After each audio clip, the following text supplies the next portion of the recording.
Hello and welcome to the Raw podcast brought to you by the Sunderland Echo. My name's Joe Nicholson and we're back for another preview podcast, and it's not just any game we're going to be looking forward to this weekend, because of course it's going to be Saturday's Wear Time derby in the FA Cup, the Stadium of Light. So joining me today we have Phil Smith, our chief Sunderland writer at the Sunderland Echo. Phil, how are you feeling ahead of Saturday's match? Yeah, just tired, to be fair. It's usually this week everything slows down, doesn't it, a bit after the festive schedule, and normally you have a bit of a quiet FA Cup third round. I'm not sure if anybody quite needs this game, actually, but it is happening. And we've all got to deal with it in our own way, I guess. And we're also joined by Joe Buck, Newcastle writer at the Gazette. Joe, how are you feeling ahead of the weekend? Hi, Joe. Very, very nervous. I think all your listeners will be happy to know that there is a lot of nerves on Tyneside. It's a game that I think that Newcastle didn't need, and one, as Phil says, normally you want this game just to be a nice, nice home, easy game, one that you can play some reserves, get a win. But yeah, it's going to be a horrendous 48 hours or so before this match, I think, for everyone involved. Well, Phil, of course, what the two teams are playing for is a place in the FA Cup fourth round, but just how much bigger is it than that, because it is the first Wear Time for nearly 8 years now. Yeah, I don't think it's even occurred to anyone that you're actually playing for a place in the fourth round, to be honest. I'm not sure that matters to anyone. I suppose that side of it, Joel will probably know better, but I feel like that's probably more important to Newcastle, because I feel like probably for where they are in their season, and the way things have gone in other cups and sort of their Champions League push, probably the FA Cup itself is more important to Newcastle than it is to Sunderland, which realistically, Sunderland aren't going to compete for the FA Cup. It's all about the top six for Sunderland, really. There's obviously, this year especially, there is a financial incentive to the FA Cup. If you do start to progress through the rounds, then it is quite valuable. But I don't think anyone in Sunderland really cares about that. So, and to be fair, I doubt Newcastle do too much. This is all about sort of local pride, isn't it? As you say, especially given how long it's been since the last game, it feels particularly intense. We don't know how long it'll be until the next one either. Obviously, we hope it'll be next season because Sunderland get promoted, but it could potentially be a long time. So I think it's just about bragging rights and local pride. But in terms of the tournament itself, I think it's clearly more important to Newcastle in the context of their season, I think, than it is to Sunderland. The next one could be in a week's time if they draw it and end up with a replay, but we'll see how it plays out on Saturday. Joe, Phil mentioned it there. Newcastle this season, they've played in the Champions League. They'll have aspirations of getting back into Europe, but how big a game and how defining could this game be this season, especially given Newcastle, the form that they've been on coming into this game? Yeah, it's funny. I think 5-6 weeks ago when the draw was made, you'll have seen it on Twitter and social media, a lot of Newcastle fans, and the discourse around it was very much, this is Sunderland's cup final. This is their biggest game of the season. But 5 weeks on, make no mistake about it, this is Newcastle's cup final. When that draw was made, they just beat Man U. As you say, they were in the Champions League, they were in the Carabao Cup. Now all of a sudden they've lost 7 of 8 since then. They're out of both of them competitions. So this is a massive game for Newcastle, and one that Eddie Howe really can't afford to lose. He's lost both his FA Cup games as Newcastle manager to Cambridge and then Sheffield Wednesday. So they've been beaten by lower league opposition twice in the last 2 years. So it's a massive game, and one that the club really need to win, because after this, we don't talk too much after this, but once this Saturday's game's out of the way, if they do get beat, they've got Aston Villa and Man City to come before the end of January. And if you lose both of them, including Sunderland, that's 10 defeats in 11, and that's relegation form, that. So it is a huge game, and one that they will hope will kickstart the season, but defeat could really, see their season spiral out of control. Mm-hmm. Phil, you spoke to Sunderland head coach Michael Beale yesterday. Sunderland now coming into this game in decent form, taking 7 points from the last 3 games. So what did Beale kind of have to say, and what was kind of his moves coming into the game? Yeah, very diplomatic, I think. I think Michael Beale's still someone who's sort of working his way into the role. You'll know yourself, Joe, from his press conference since he came in. He's been very, very measured. He's been pretty direct. And so there wasn't a huge amount in the way of headlines, to be honest, which I think is probably how Sunderland fans wanted it. I think Beale's still kind of finding his feet and trying to build that relationship with the supporters. I would say there was sort of a quiet confidence about him, just in the sense that obviously off the back of that Coventry game where things felt really, really unsettled and the club didn't feel in a particularly good place, partially because of this derby looming on the horizon and some of the arrangements around it with the ticketing and what have you, that's upset an awful lot of, or angered, I should say, an awful lot of Sunderland supporters. But the response he's obviously had from his players in the last 3 games has been really, really good. The Rotherham game was a really poor performance, but ultimately, I think if you'd offered us all 7 points from 9 off the back of that Coventry game, I think we'd have taken it. So I think he's got kind of a confidence that he obviously feels he's got the trust of the players, that they're responding to him. But, he was very clear as well that, while I understand Newcastle are in a difficult place in their season and they've got a lot of injuries, no one should be in any way underestimating the size of the challenge ahead. And the gap between the start and 11 to face Liverpool the other night, even if it's not Eddie Howe's strongest squad and exactly where he'd like to be, and the team of players Sunderland have at the moment is absolutely vast in terms of not just finance, but top level experience as well. So, Sunderland are the overwhelming underdogs for this game. And, a few defeats at, the Champions League and the Premier League certainly doesn't change that. Mm-hmm. What have you made of Sunderland under Beale, Phil? Obviously, you mentioned the game was a difficult day for them with him coming in, but since then they have picked up some points and got a win over Preston on New Year's Day. So what have you made of Sunderland in recent weeks? I think it's been okay. I haven't been particularly blown away by the level of performance. I think there is some mitigation for that. I think the first thing to say is that I don't think it would be wise or sensible to be making any particular judgments about Beale so far, because he's had as many games as he had training sessions. So it wouldn't be fair to sort of judge the level of performance on his coaching or the messages he's putting across, because I don't think he's had time to do that. And the schedule has also been really challenging. So I would say that they've been functional rather than particularly exciting to watch so far. I thought, to his credit, the starting 11 and the way they set up against Preston was absolutely spot on. And I think that's been quite a big game for him in terms of supporters could see that the tweaks he made really worked.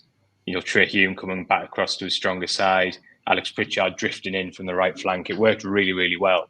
And of course, the second half wasn't much for spectacle, but it didn't have to be, did it? Because Sunderland had worked their way into a strong position in the game. And in a way, it was quite nice to see them show a different side, actually, and just manage the contest in the second half, actually.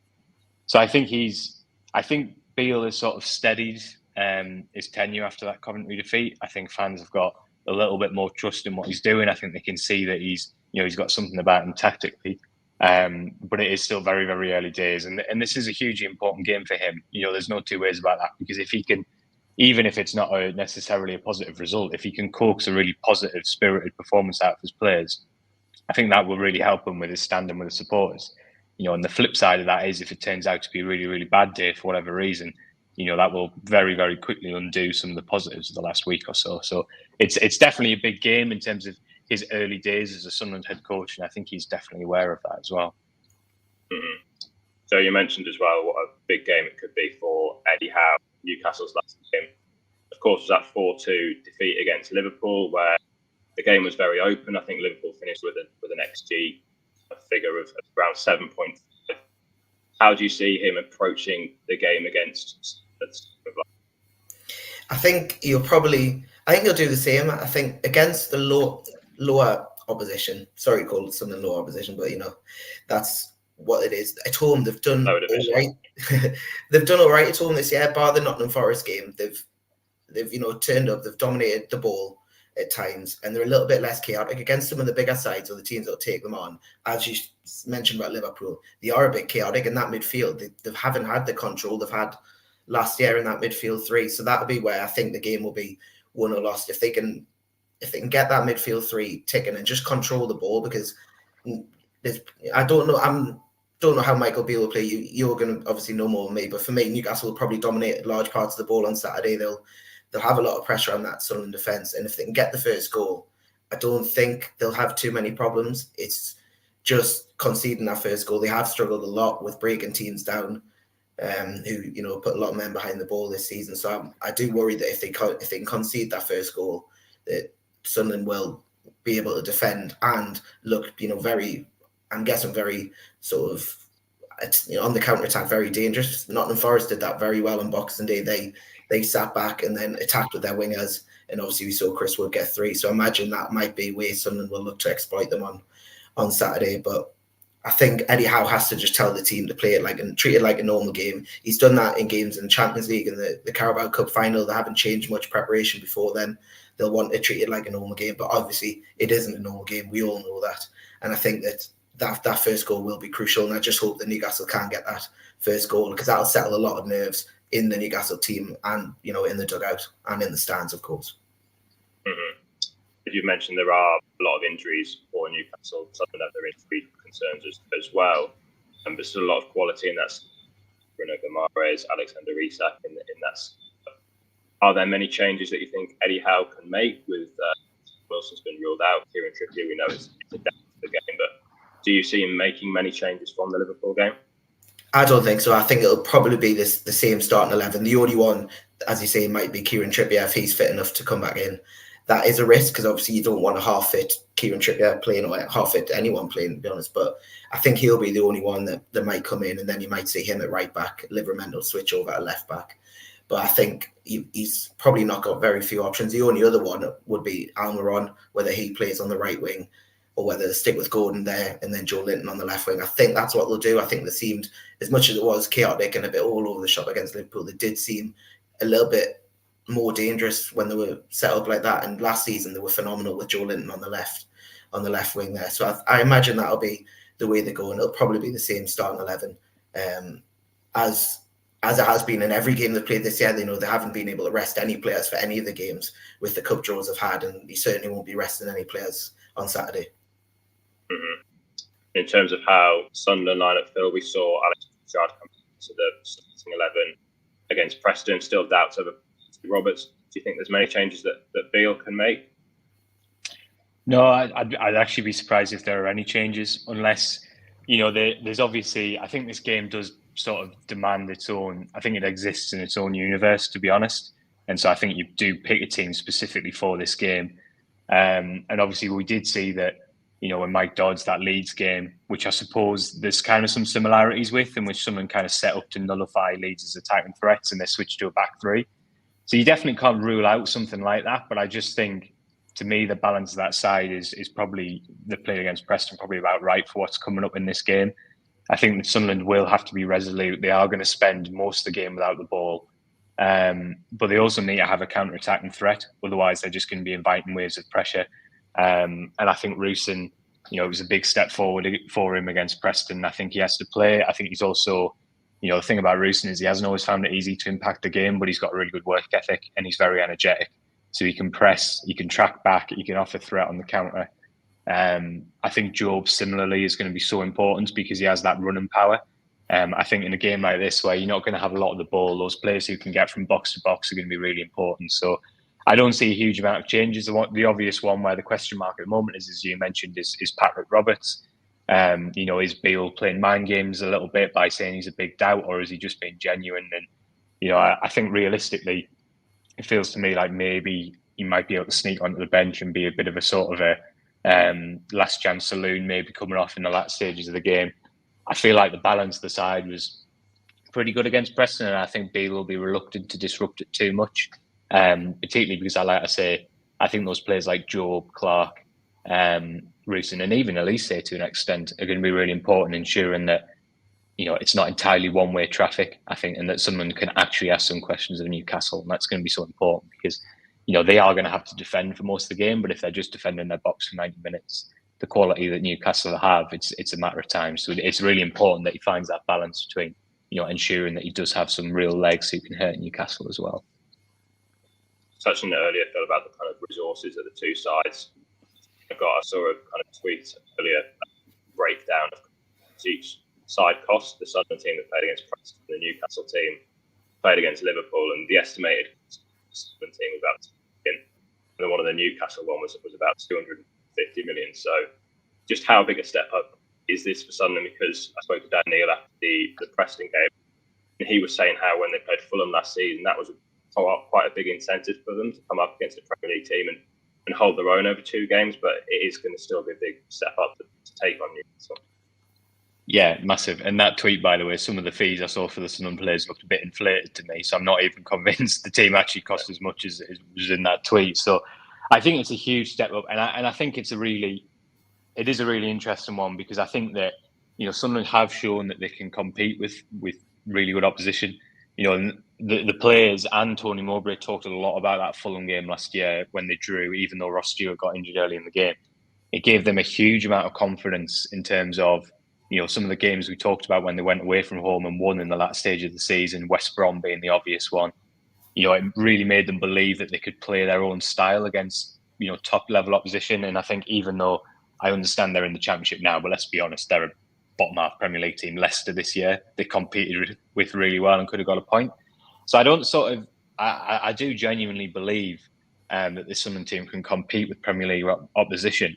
But I just still think that Newcastle are another step up from that in terms of the finances that they've spent and the top level experience that they now have in the team.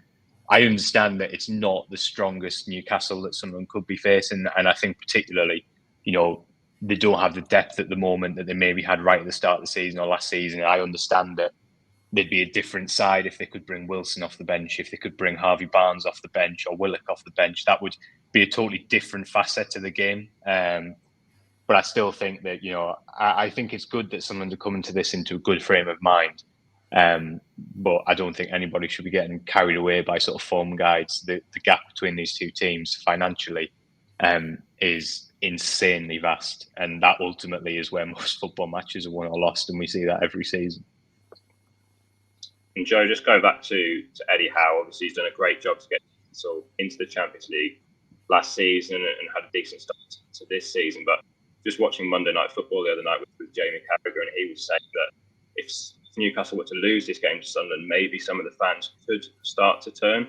What is kind of the view on Eddie Howe at the minute with this difficult run that Newcastle are on? The vast majority of fans are still very supportive of Eddie Howe. You always get the vocal minority on social media that would be against him, and their views seem over the top and are highlighted beyond belief. But the vast majority are behind him. But there's no shying away from the fact that this is a massive game, and you can't.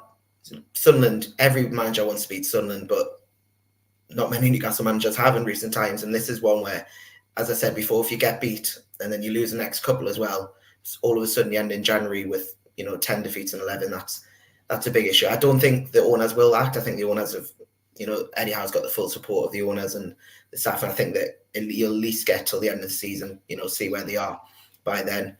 I think Newcastle have now got the benefit of being able to train during games. They've not had this is their longest break they've had pretty much since beginning of the season and any international break. So they're going to have sort of 5-6 days on the training pitch with Eddie Howe before Saturday's game, which hopefully will bear fruit. But this is the time where Eddie Howe, needs to not step up, because that sounds like a negative, but this is where he'll really earn his money, really earn his stripes, because this is probably the lowest it's been since he first joined, where there was a couple of bad results within the first few months when he joined, which was fair enough. He was a new club. He was inheriting a very out of confidence and out of sort Steve Bruce team. But this is the time since beginning of last season, really, where they've lost a few in a row, and they now need to, come out with that. And there's no better way to do that than, win against Sunderland, and then you go into a game against Man City full of confidence. However, we all know the flip side. The pressure will begin to ramp up if he loses this. So, yeah, it is a massive game for Newcastle. As Phil said before, it is much more. I think it's bigger for Newcastle than Sunderland. And obviously the fans won't say that. The Sunderland fans will say this is a huge game for them. But in terms of where the clubs are right now and where they want to be in a couple months' time, this is a bigger game for Newcastle than Sunderland. Just on the recent results, how much do you think the performances dropped off in recent weeks? Because as you mentioned, maybe 5 weeks ago, the mood was pretty good, but some of those have been kind of defeats. I think obviously could have easily gone the way the Champions League game, Stacey, but kind of two worrying ones: the Nottingham home and the away defeat at Luton. So, how much would you say the performances dropped off in recent weeks compared to maybe the season? Yeah, they definitely have. I think the one thing that we'd always clung to throughout the season was their home record. Liverpool were the only team that beat them in the Premier League before. Nottingham Forest had beat Arsenal, Aston Villa, Man U all at home. And there was a sense that it didn't matter what they did away, but even if they were getting beat or drawing games away, their home form would pull them out of that. Now, that one defeat against Nottingham Forest has obviously changed that slightly. I think it's a real, I don't say lack of belief, but as I mentioned, if they concede the first goal in games, there's not really that drive, or they will struggle to break teams down and feel they can get a goal. And I think that's happened in the last few games. We've seen that against Luton away. Even Nottingham Forest, they did get the first goal, but as soon as Forest came back on struggle half time, they didn't really have another plan to figure that out. So there has been a drop off. I think, fatigue and fitness does play a part in that, but the last few weeks that hasn't played a part in that, because they've had 14 or 15 first team players that they can use. So it's slightly worrying, the drop off in form, but Sunderland, this, as I've said, they've had 2 weeks worth of training for 2 games of Liverpool and Sunderland between now and Boxing Day. So this is a perfect way for them to remind everyone just what a team, because they were a brilliant team last year. As a unit, they were fantastic, and they need to get back to that. The one thing I would worry about is defensively, their solidity seems to have gone. It's the same back four pretty much, bar Livramento in for Trippier. And Livramento's a brilliant player as well, so that's not really much of a downgrade, but something's just not really clicked there this season. Nick Pope's obviously a big blow with Dubravka in there, and as much as he conceded 4 the other day, he was probably man of the match for Newcastle. He was really good. So I think that if they can get the defensive solidity sorted and get that midfield working again, then there will be an upturn in form. But whether they can do that in these 4 or 5 days of training they've had before Sunderland is another question. Mm-hmm. We'll just finish off by asking you both how you think the game's going to go. If you want to give me a score prediction, you can. I said 1-1 the other day during another podcast. So, Phil, we'll start with you. How do you think the game's going to go? I agree with you. I think the early stages are really important. I think they will be difficult for, especially because of the noise around Newcastle at the moment. I think if they start well, I think it's potentially a bit of a reset moment for them. And I think especially with such a young team, in that atmosphere, I think it'll be difficult for Sunderland. So I think the early stages are going to be really important. I do fancy Sunderland to score. It's just something we kind of always say, that, they tend to find a way to score. I know that they struggled this season in the final third, but, they do have a threat on the breakaway, and they do find a way of hurting the opposition. So I find it very difficult to look past Newcastle, to be honest. I expect them to win the game. They should win the game. Despite the injuries, everything is in their favour. So at this stage, my head would probably say, I don't know, I'd say probably 2-1 Newcastle. So what do you think? Put on the spot here. I think it'll be, I was going to say 3-0, and then Phil reckons Sunderland are definitely going to score. So I may say 3-1 to Newcastle. But as I've said, I do think if Sunderland score first and early on, it could be a 1-0, 2-0 Sunderland, because I do think the nerves will kick in. But right now, I'll say 3-1 Newcastle. It's bound to be a huge occasion, the Stadium of Light. And for all the latest SAFC news, you can head over to the SAFC section of the Sunderland website for more build-up. Ahead of Saturday's huge match, we'll also have live updates and analysis, Stadium of Light, as well as post-match reaction, the latest transfer news and more. So once again, thanks a lot for listening to the Raw